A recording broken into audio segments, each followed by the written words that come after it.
Welcome back to Computer History with Chris Garcia. We've had some difficulties over the last while, but we're back, things are getting fixed, and I'm ready to do some more episodes. And we're going to pick up with the episode that was actually uploaded but was the wrong audio, apparently. And this one is on the IAS Machines. And with everything that we've talked about so far, the real key to all of them was non-interoperability. Everything was a one-off. Everything was make it as you go. The IAS machines all came from a single source, made by many, many different groups, but they all had their basis on what became known as the von Neumann architecture. And this was first where we got a description of it in the first draft of a report on EDVAC, which was a 101-page document that described EDVAC and all the design considerations that went into it. And this is really the first broad idea of computer design, particularly electronic computer design. And it had some of the early thoughts on things like interoperability, things like the stored program computer. And that makes this a key document in the history of computing, no question. And it was the first document that really turned the minds of some people as to how this could go beyond just how do we make a better EDVAC, but instead into how do we make a better ecosystem of computing. And Herman Goldstine was the one who really saw the importance of the document outside of just EDVAC and ENIAC projects. And he distributed the document outside of just the team. He's all over the place. People like Maurice Wilks in the UK got it. It was the most important document in the early history of computing, and it describes a theoretical design of a, and I quote on this one, because I actually have the quote for once, very high-speed automatic digital computing system with key divisions, a processing unit that was both a arithmetic logic unit and a set of processor registers, a control unit that has an instruction register and a program counter, a memory that stores both data and instructions, some form of external outside storage, and of course, input and output mechanisms. This concept wasn't new. Parts of it were, for sure. You could argue that many of Babbage's descriptions would fit this almost entirely. And the great big difference there, I think, was the instruction register and the program counter was the real one that it innovated. But here I think it's really the difference between the arithmetic logic unit and the processor register that really sort of does it. Now, we have to remember, this was a first draft. And what's funny is that no final version was ever released, partly because von Neumann left the project. Now, what's interesting is that the original version was handwritten by von Neumann, but Goldstine had actually typed it up and was the one to distribute it. And it's been influential on every design since, in one way or another. But it wasn't without controversy. You remember I talked about the Moore School lectures, as well as the those who had worked on ENIAC, and they had developed many of these concepts that, von Neumann was documenting. And they had done that prior to him coming on. Now, of course, this happens a lot in academia. But what's interesting is that he made it sort of his, but I also don't think he intended this to go wider than himself. And I think in some ways he may have meant it as a jumping off point for the whole team to come on board and work up these ideas together. What's also interesting is that this whole idea of the coalescence of known ideas that were now getting out into the world probably bugged Eckert and Macrae, who were the head of the project, because in the world of patent law, that made the machine's design unpatentable. And that would have been a major issue for them and would later be in a way. Von Neumann himself was a huge thinker. He had worked on the Manhattan Project with two key figures, Stanislas Ulam and Edward Teller. And they both had to do with the work of von Neumann while he was working at Princeton at the Institute of Advanced Studies. I got to see Edward Teller in one of his last public appearances at Livermore's, I think it was Livermore's 50th anniversary. And he referred to John von Neumann as Johnny. Johnny. And it was really cool. Now, at Princeton, von Neumann had worked on various mathematical ideas, including some of the major work done in developing game theory. And this would have naturally made him an attractive interactor with Stanislas Ulam. And certainly lots of concepts between the two of them would have really sort of fed into one another. Now, he was a mathematician. He would have taken a engineer to get it into a physical thing. And this is where enters Julian Bigelow. Julian Bigelow had worked with legendary IT professor and creator of cybernetics, Norbert Wiener, during World War II, and they developed a control system for large guns. And Wiener recommended Bigelow to von Neumann, and he was hired in 1946 to take on the principal design comments and implement in physical space. Now, I brought several other people on board for this project, notably Hugh Crane, who I think I may have met at the museum one day. Herman Goldstine, of course. Goldstine. Need to remember that. Jerry Estrin, whose kids I've met. I never got to meet him, though. Arthur Burks, George W. Brown, and one who I definitely met, Willis Ware. They would all play significant roles in very many projects in the IAS space. Now, the original IAS machine was going to be called Maniac, and that'll be confusing in a minute. And it was going to be a big machine, but much more compact than other machines, especially things like ENIAC. And it would have used vacuum tubes, and the original design called for the use of selectron tubes. And von Neumann asked RCA to build him a large storage device that would allow for large memories, which was not really possible using the pretty much at that point standard Williams-Kilburn tubes. And Jan Rockman developed the selectron tube, and I'll talk about them in the All Memories Revealed episode that's coming soon, but it'll be down the line. But these tubes were awful. They were hard to manufacture. They had a tendency to fail. A single failure in it would cause the whole thing to go completely wrong. And they were also incredibly expensive. So the initial design using selectron tubes was scrapped, and the Williams tubes were put into their place anyhow. Now, this machine, the IAS machine, was asynchronous. It had no internal clock. And that meant the next instruction only began after the last one finished. That meant it was a completely serial machine. And the instructions and data were held in the same memory. And that memory was accessed through a single bus. And that led to what was called the von Neumann bottleneck. And this has actually been an issue pretty much ever since in one way or another. Now, the device was completed in 1951, for the most part, and it entered into limited use, which meant that it would get single shift use, as it was doing actual calculation, but it was still being developed, and especially being documented as they went along. That was key. Every step, every modification had to be documented, because this wasn't just a machine for use. This was a test platform. This was a proof of concept. Now, it was in full use on June 10th, 1952, and it would operate until the summer of 1958. And it was funded not only by IAS, the Institute of Advanced Studies, and Princeton, but by the Atomic Energy Agency and the U.S. military. They all used the IAS at various times for various kinds of programs, and it was seen as much more versatile than ENIAC, though early in its run, commercial computers were released, which would have made it less important for actual work, but important still as a proof of concept. Now, several things made the IAS concept far more important than the IAS machine itself, and the first were the people. And as we'll see through this entire podcast, it's always the people who spin off and bring about new directions. We'll see here that von Neumann and Bigelow brought together people who had a general sense of openness about the project and about computing in general. They shared their notes and design schema, and they allowed the entire new class of machines to be built by people who had this idea of sharing intellectual resource. Now, the first son of IAS to come online was Maniac, which was something of a joke, as people were tired of all the joke-sounding names of computers, Wiseac, so on and so forth.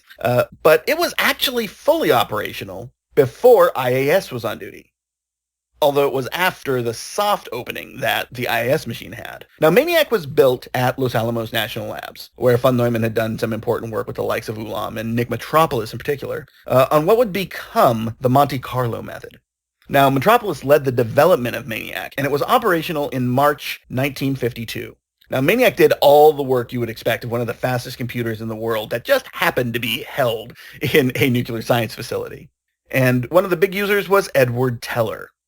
And he was just about through the completion of the Maniac, but he would have been fully aware of what they were trying to do, and he was usually playing poker with Metropolis, so he would have been aware of it for sure. Now, one absolutely universal thing in computers is that there are always spare cycles. No computer gets used 100% of its time for its intended purpose, except for things like wastewater monitoring systems. Now, this led to the development of a computer game. In this case, Los Alamos chess. It was a 6x6 form of chess. There was no bishops or any of the fancy stuff like castling or en passant or that. But it was the first really successful version of chess for a computer, even though it was very limited. And I'll probably do an episode about computer chess at some time. The Computer History Museum did a wonderful little exhibit about computer chess years ago, and I learned way too much to not use it. Plus, it'll give me a chance to talk about George R. R. Martin. Anyhow, Maniac also got retired in 1958, and it was dismantled and given to the University of New Mexico, who used it for a little bit after that. I think only a few parts of it exist still. Almost the entirety of the IAS machine still exists. I believe it's in the collection of the Smithsonian. The Besem II was Russia's second mainframe computer. And it was Besem 1 was the second mainframe computer that Russia ever built. And it was the most successful one, and it started a long line of computers, arguably the most important of which being the Besem 6. The Besem 1 was the fastest computer in the world when it was delivered in 1952. There are questions there as to how operable it was in 52. And there are also questions as to how operable it was up through about 55. We'll see. The Ordnance Discrete Variable Automatic Computer, or ORDVAC, was another 1952 machine, I believe towards the end of the year. And it was one of two that used the exact same design. And ORDVAC was at the Aberdeen Proving Grounds, which is where ENIAC had been.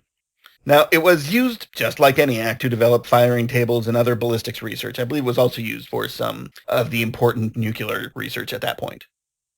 Now, the twin of that is the one I think that I find most interesting, is the ILIAC-1. And this is at the University of Illinois. But the machine was designed and built entirely to be used by the academic institution itself. And it was built with the same plans as ORDVAC. The two represented the first fully software-compatible machines within the IAS concept. All of them were designed with a number of peculiarities, I guess, that made largely interoperability possible. But ORDVAC and ILIAC-1, 100% software compatible. Now, it had been designed by two former IAS engineers and a visiting scholar named Saburo Muraga. And he also had worked on the development of building the IAS, but he then returned to Japan, where he would oversee the creation of Japan's IAS machine, the Musashino, I have no idea how it's pronounced, which was completed in 1957.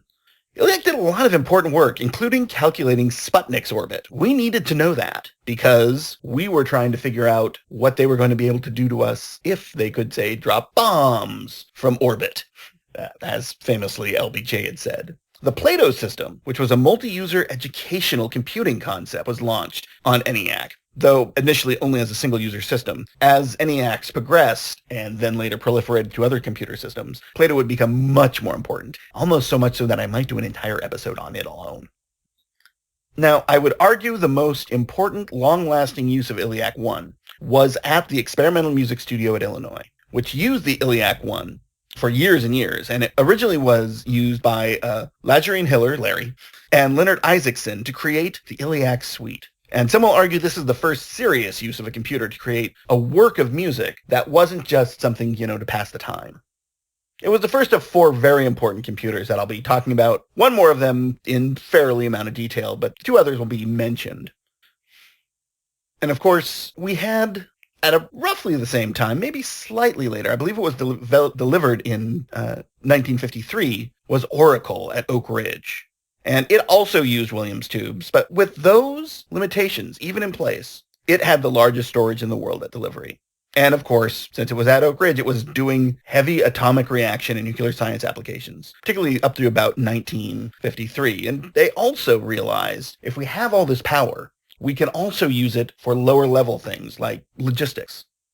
Now, the first and only commercially produced IAS machine was the IBM 701. And the 701 was also called the defense calculator. IBM was always hesitant to use the word computer. And there are probably good reasons for that, but really it comes down to the fact that they were trying to convince the government to spend a lot of money. Computers, particularly of the IAS type, were still considered experimental. Now, it was the first IBM computer in the 700 series, which would lead to the 7000 series, which would include some of the most important computers of all time. And there were 18 701s delivered, and the first, of course, went to IBM's world headquarters. The second to the University of California's Radiation Lab at Los Alamos, which was in 1953. And It was always important to note that Los Alamos and Livermore National Labs were always competing. And in that game, Teller was a major player. So Livermore's came 2 years after Los Alamos's. It's also interesting that non-defense contracts were occasionally used for purchasing 701s. I mean, you had groups like Lockheed, United Aircraft, Convair, Boeing, Douglas. All of them had contracts with the government, but they were also using it for things just like payroll. Also, we had groups like General Electric, General Motors, DuPont. They were all using them. To justify it, though, you really needed some government contracts in place to be able to pay for it.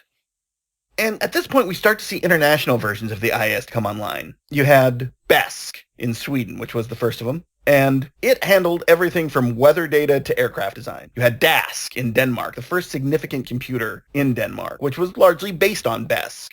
And some of the first Algol implementations were done on the DASK. You had Sarah, built by Saab, and it was built because the BESK wasn't powerful enough for what Saab wanted to be doing, which was largely design. Smil was the German IAS machine. Wyzak was Israel's first computer. I believe Jerry Estrin was hired to lead that design. My personal favorite of the IAS machines, though, is Joniac.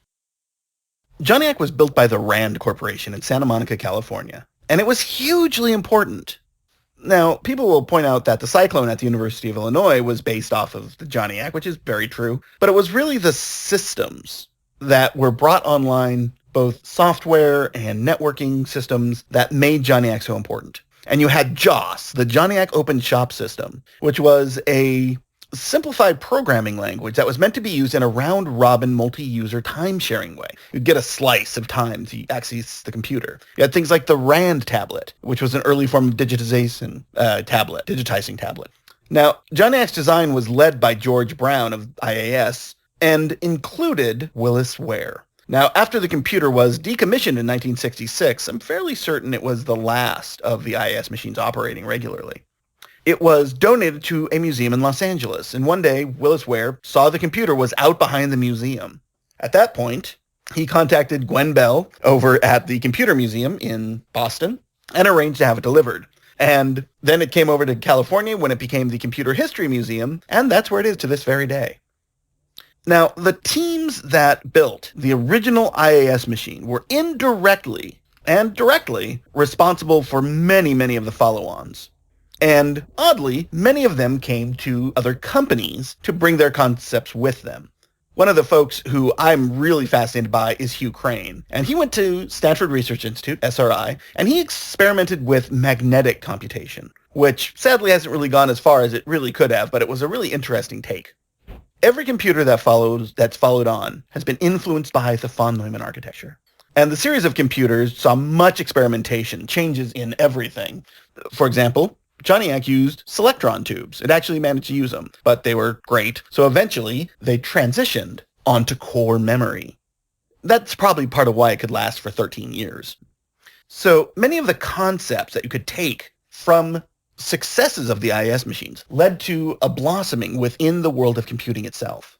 And a lot of people say that the 701 was the most important of them because it proved that IBM could, one, pseudo mass-produce a computer, at least niche mass-produce, and two, that you could use it in a variety of applications, both military and business, which is a fair point. I tend to think that Joniac was far more important because of the amount of experimentation in software, particularly languages like Jovial, JOS system, the RAND tablet, other experimentation done what made it more important, but honestly, it's neither here nor there. But that is my talk on the IAS machines. Now, after this, we're going to look at 5 computers in particular, and they're all going to take us up through the end of the 1950s. And it's not going to be every computer that was in the 60s, 50s, but it's going to be sort of a sampling of the important ones that would have definite tie-ons to the future and honestly interesting stories to tell. So I hope you'll stay tuned for Computer History with Chris Garcia. I promise I won't be gone so long this time.